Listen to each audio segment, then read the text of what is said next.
Hello అందరికీ ముందుగా Sankranti శుభాకాంక్షలండి. So, నేను ఈరోజు వచ్చింది కోదండ రామాలయం టెంపుల్‌కండి. సో, కరీంనగర్‌లో ఇది కొంచెం ఫేమస్ టెంపుల్ అనమాట.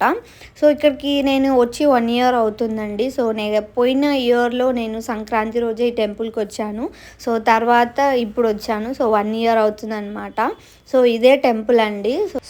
ఇక్కడ స్టెప్స్ ఉన్నాయి కదండీ! ఇక్కడ చాలా pre wedding shoots and photo shoots కూడా జరుగుతాయి. ఎందుకంటే సన్‌రైజ్ అనేది టెంపుల్ పైన పడుతుంది. సో, అందుకని. టెంపుల్ అయితే కొండపైన కట్టినట్టు అండ్ చాలా పెద్దగా ఉంటుందండి. మనం ఒక ప్రదక్షిణ చేయడానికి 5 మినిట్స్ అయితే పడుతుంది. ఇంకా చుట్టుపక్కల విగ్రహాలు, దేవతల విగ్రహాలు కూడా ఉంటాయండి. ఇక్కడ శ్రీరామనవమి చాలా పెద్ద ఎత్తున జరుగుతుందండి. ఎందుకంటే చుట్టుపక్కల ఇంత పెద్ద రామాలయం అయితే ఎక్కడా లేదు. అందుకోసమని అందరూ ఇక్కడికే వస్తారనమాట. మేము కూడా ఇక్కడికే వస్తాము. వీడియోస్ తీయడానికి అస్సలు టైం ఉండదు, స్పేస్ ఉండదు. అంత పబ్లిక్ ఉంటారనమాట. సో, ఈ టైంలో వస్తేనే కొంచెం ప్రశాంతంగా దర్శనాలు చేసుకోవచ్చు. అంటే ట్యూస్డే, సాటర్డే వస్తారు కదా! అలా అన్నమాట. అప్పుడు ప్రశాంతంగా ఉంటుంది టెంపుల్.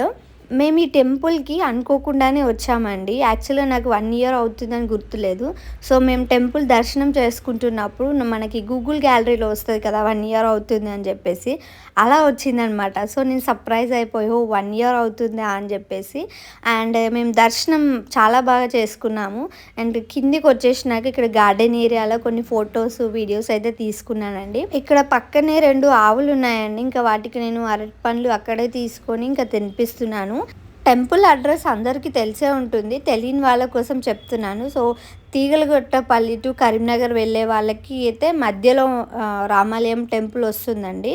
సో, అటైనా ఇటైనా మధ్యలో వస్తుంది. సో, వెంటనే వెళ్ళి దర్శించుకోండి. నా ఛానల్‌ని అయితే తప్పకుండా సబ్స్క్రైబ్ చేసుకోండి.